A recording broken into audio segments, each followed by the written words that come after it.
Amigos, seguidores, muy buenas tardes. Bienvenidos a nuestra plataforma informativa. En esta ocasión vamos a presentar un interesante análisis del ingeniero Walter Cornejo sobre la propuesta de tarifa de Osimermin para el gas natural. Este programa viene gracias al auspicio de Sinsactal Perú, líderes en fabricación, mantenimiento y reparación de cisternas GLP. Calpagas, para sus dispensadores GLP GasLink y sus equipos de telemedición marca FACMIR. Axisa, sistemas y componentes para instrumentación en válvulas, fitting y tubing. Amigos, no se olviden de participar en Electrotransporte, Perú Energía Digital y Figas Online 2020.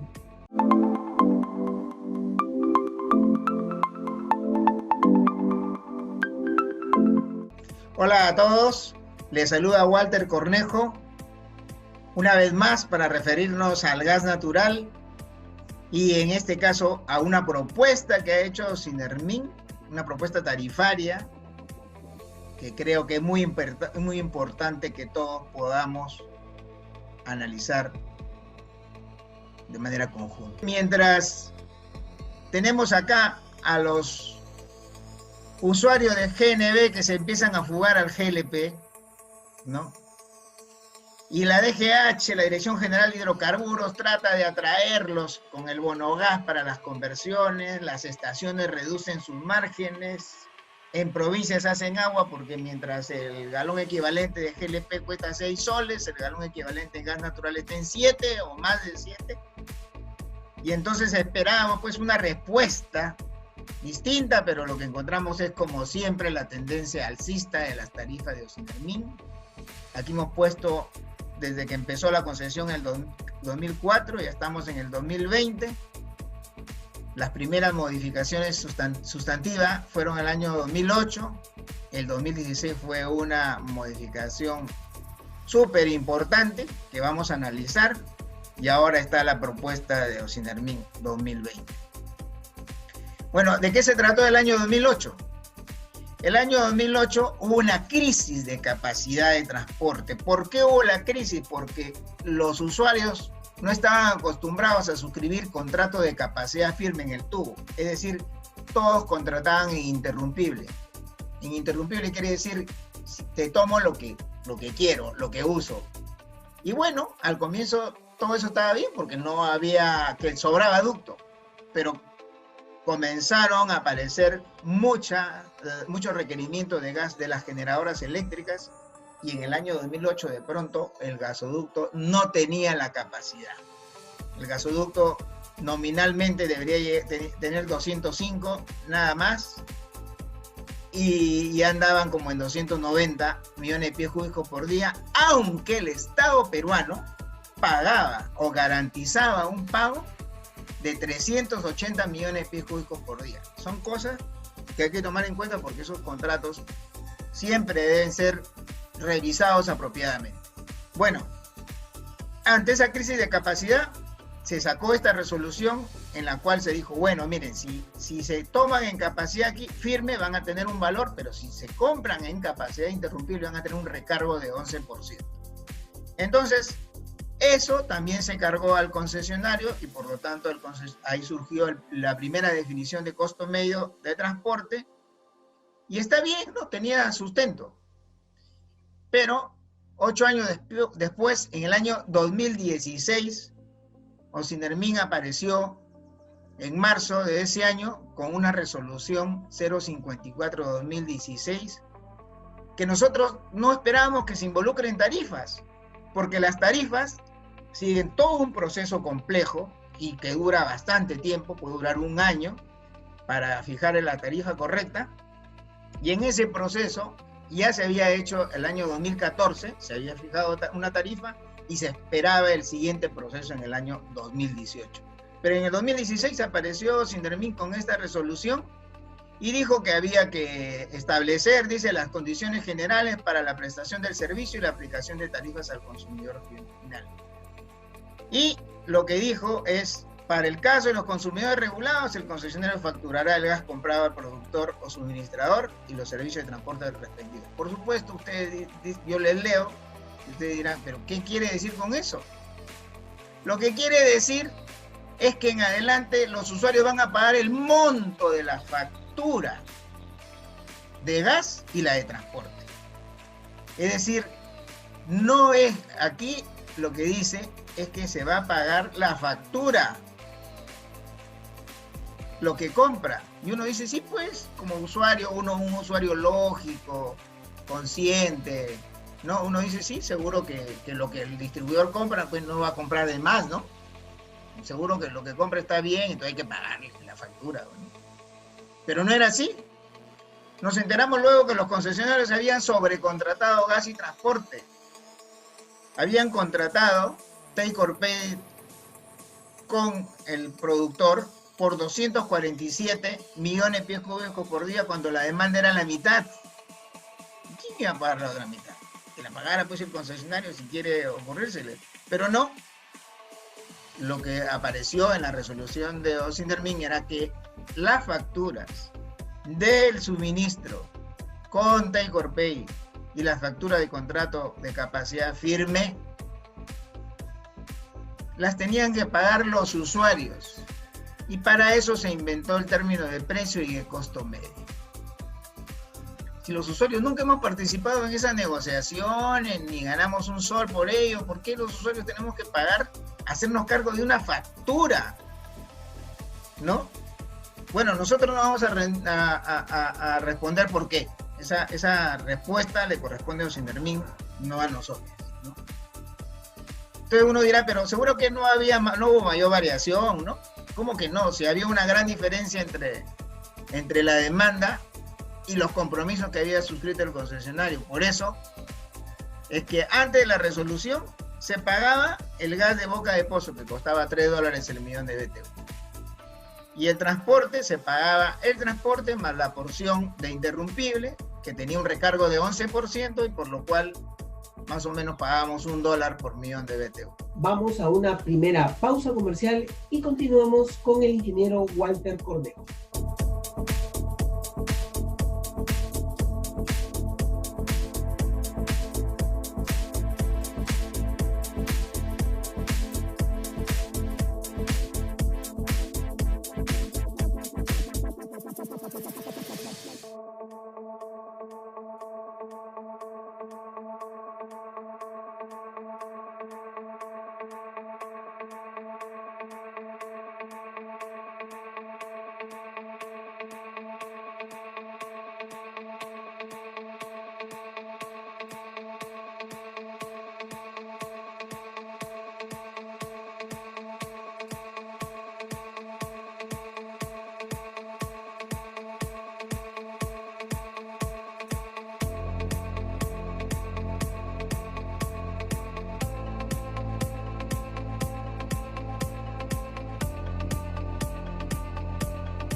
Uno dice, sí, pues, pero cada año seguro se va a incrementar por el tipo de cambio, ¿no?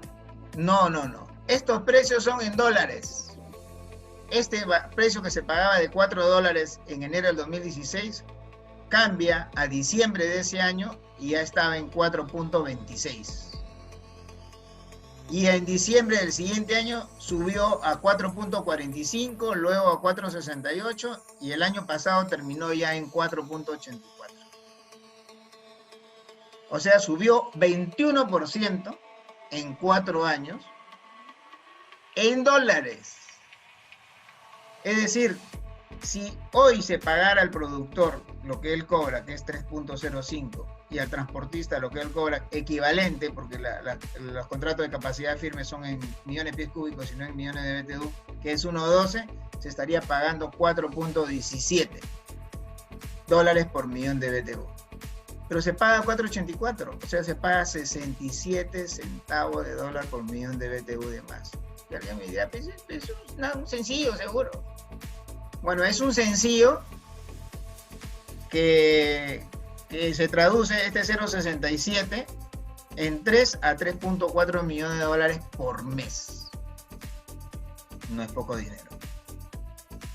Entonces, llegó el COVID, no llegó la pandemia. Y bueno, puso en evidencia este sistema porque cuando se cayó la demanda, como la factura iba a seguir siendo la misma una vez que se terminara la cuarentena, imagínense, este era el tamaño de la factura y hasta aquí era la demanda antes y ahora la demanda es más baja, significa que el gas iba a subir de precio. ¿Cuánto iba a subir?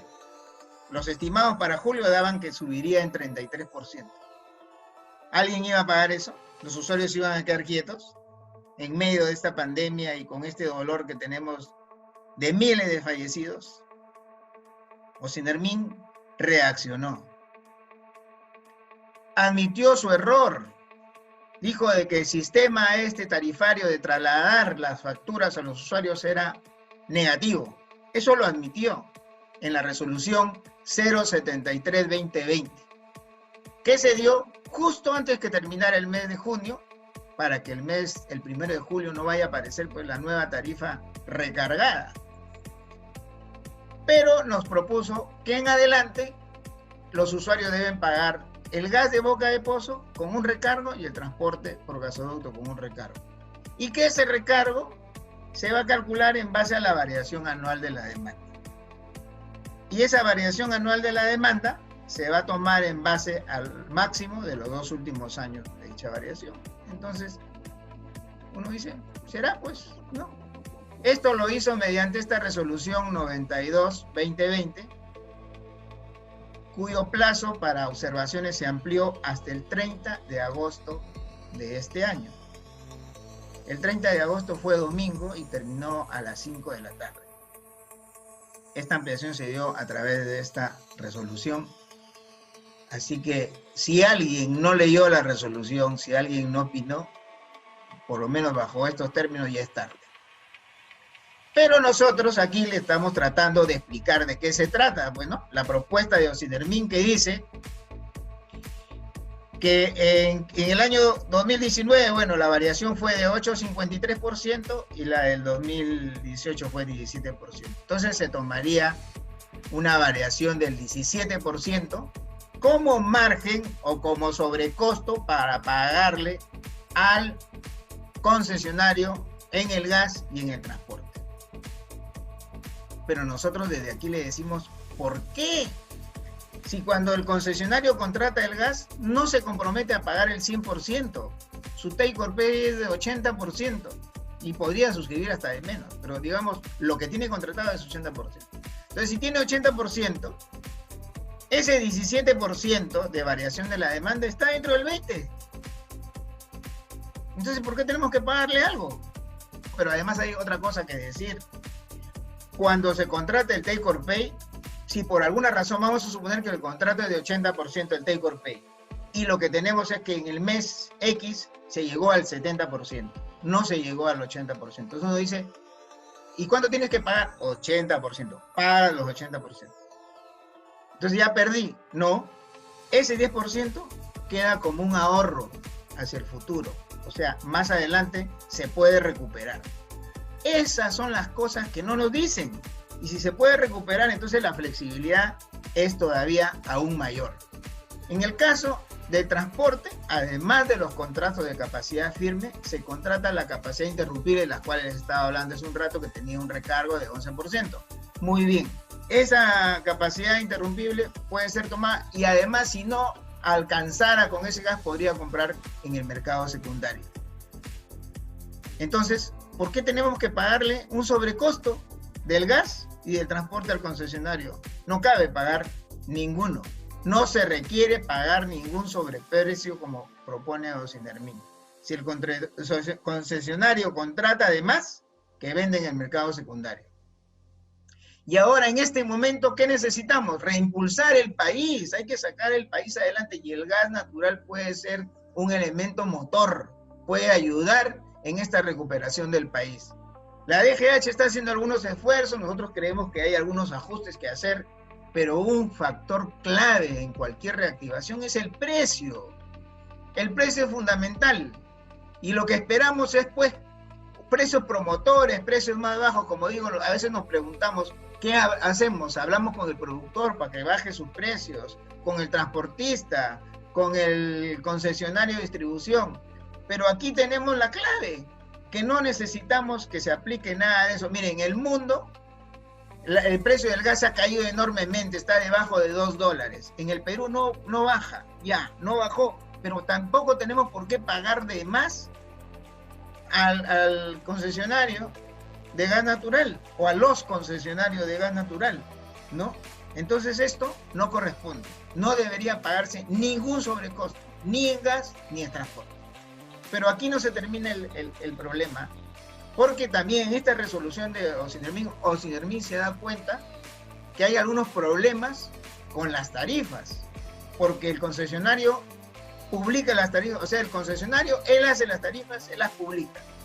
Después Ocinermin revisa y seguramente pues encontrará alguna diferencia, algo, ¿qué será, no?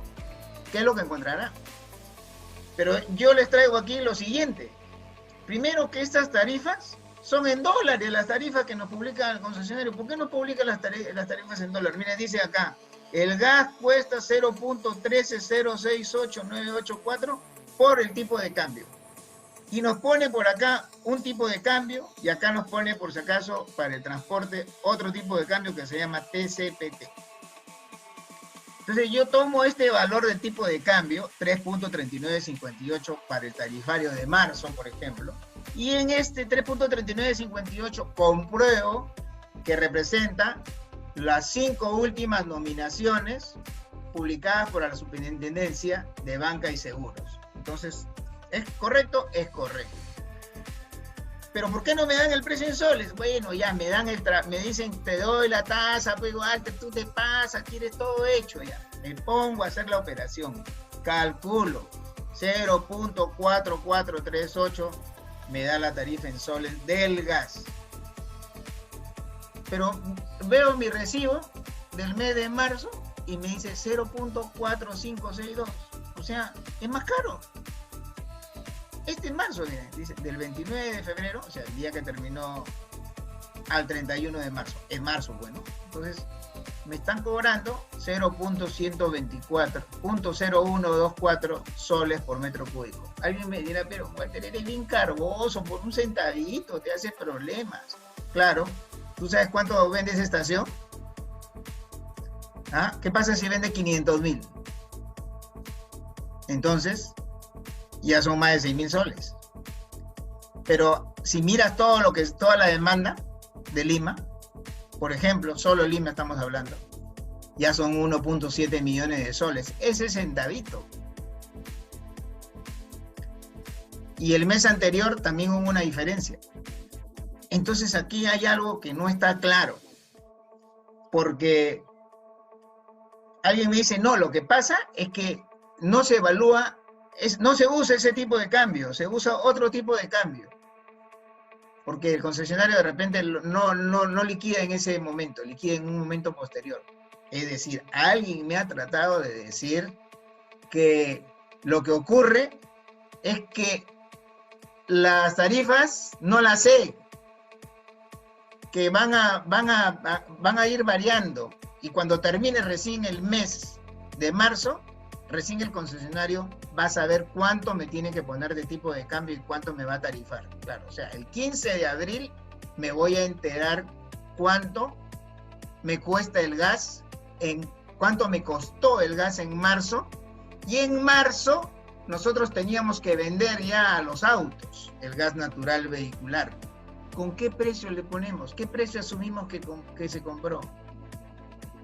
O sea, después, o yo voy a ir allá, llegó el 15 de abril, salgo con mi cartelito en el grifo y le digo, todos los autos que me compraron gas en marzo, que vengan por favor y denme 1.24 centavos porque me equivoqué. Porque mejor dicho, no sabía, porque el concesionario me acaba de facturar y es más de lo que dice en este tarifario. Entonces estos tarifarios no los debe hacer el concesionario. Estos tarifarios los tiene que hacer Ocinermin y tienen que estar fijos por todo el mes, desde el primero del mes hasta el último día de ese mes que se publica. No tienen que variar, los tiene que fijar Ocinermin, número 1. 2, tienen que ser en soles. Y 3, no pueden variar en el mes. Y alguien me dirá, pero si el concesionario, cuando después tiene que pagar sus cuentas y encuentra que hay un desbalance entre el tipo de cambio que él compra y al cual le aplican el transportista y el productor, bueno, esas cosas las puede regular Osintermin, puede hacer liquidaciones semestrales o anuales, y ahí podemos ver si hay unas diferencias en contra del concesionario o a favor. Eso no sé, de eso habrá que ver, pero entonces se aplica seguramente para el siguiente periodo esa compensación o ese reintegro o lo que correspondiera. Vamos a una segunda pausa comercial y regresamos con el ingeniero Walter Cornejo.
Otras medidas.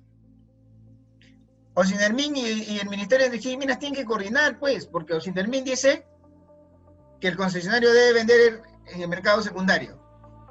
Pero por el lado del ministerio, primero, que no hay mercado secundario, no existe. Y segundo, que las medidas temporales para acuerdos bilaterales se terminan ahorita, el 31 de diciembre. ¿Y cómo vende el concesionario? ¿Cómo le dice al que le viene a comprar, te vendo gas y te vendo transporte, si ya se me acaba la autorización de los acuerdos bilaterales el 31 de diciembre, si tú me quieres comprar para el próximo año? Entonces ahí estamos con problemas, ¿no? Tienen que coordinar las autoridades. El MINEM promueve el FICE vehicular y Osintermin pone las tarifas altas. No hay, pues, no están coordinando, ¿no? Otras rectificaciones que consideramos pertinentes de mencionarlas esta vez. El gobierno debe dar incentivos para la adquisición de vehículos con energía limpia. No solamente decimos gas natural. Bono del chatarreo. Tiene que haber, sea el IGB, sea un bono específico, pero tiene que haber, ¿no? A mí se me ocurre lo del IGB, ¿por qué? Porque ¿cuántos autos a GNV van a traer este año y el próximo? Seguramente muy pocos. O ninguno, o en realidad no creo que sea ninguno, pero deben ser muy pocos. Pero ¿qué pasa si usted saca un bono de chatarreo? Va a impulsar que vengan esos vehículos. Y va a eliminar vehículos contaminantes. Y sobre todo va a ayudar a renovar el parque automotor. El modelo de las concesiones debe de cambiar. Pues mire, se han sacado las 7 regiones. O sea, yo no voy a decir aquí que estoy en contra del proyecto, eso para empezar. Creo que tiene una serie de aportes interesantes, pero también creo que se tiene que cambiar la filosofía de dar las concesiones con territorios grandes. Se debe dar las concesiones para las localidades, las locaciones que se está obligando el concesionario, no para aquellas que no se está obligando. Miren el caso, en las 7 regiones se va a dar a 7 localidades, perdón, a 14 localidades, ahí está, 14 localidades, hay una lista de 14 localidades. Pero ¿saben cuántos distritos hay en las 7 regiones? Hay 664 distritos. A ver, esas 14 localidades, ¿cuántos registros van a comprender? ¿Cuántos distritos? ¿100? ¿50? Y el resto de distritos, ustedes dirán, no, pero el resto de distritos no tiene problema porque se compra su gas aparte. ¿Qué sé? No, cuando a mí ya me han declarado, o sea, sí, yo pertenezco, por ejemplo, a Anta, a la provincia de Anta, y la provincia de Anta no está en la relación de las 14 de las 14 locaciones de estas 7 regiones. Entonces, le digo, quiero comprar gas, quiero poner mi red de gas. No puedes, porque estás en ese mapa. Y la otra cosa es que es imposible mantener las tarifas altas en la provincia de gas natural. Ahí hay que impulsar un subsidio de redes, a través del FOSE, por ejemplo, y del FICE para un desarrollo más potente, ¿no? Entonces, simplemente pensamos que tal como están las cosas, el Estado tiene que cambiar y tiene que poner metas anuales. ¿Queremos masificar? ¿Hablamos de eso? Vamos a evaluar, pues, la masificación, si es verdad, porque se habla de masificación hace un montón de años y no pasa mucho, excepto Lima. Sí, Lima se masifica, Lima está fácil, bueno, Lima es fácil, tiene FICE, tiene todo, tiene subsidios, tiene buen precio, es decir, bueno, amigos, eso era lo que quería decir y esas son mis propuestas. Yo no solamente critico, propongo. Muchas gracias.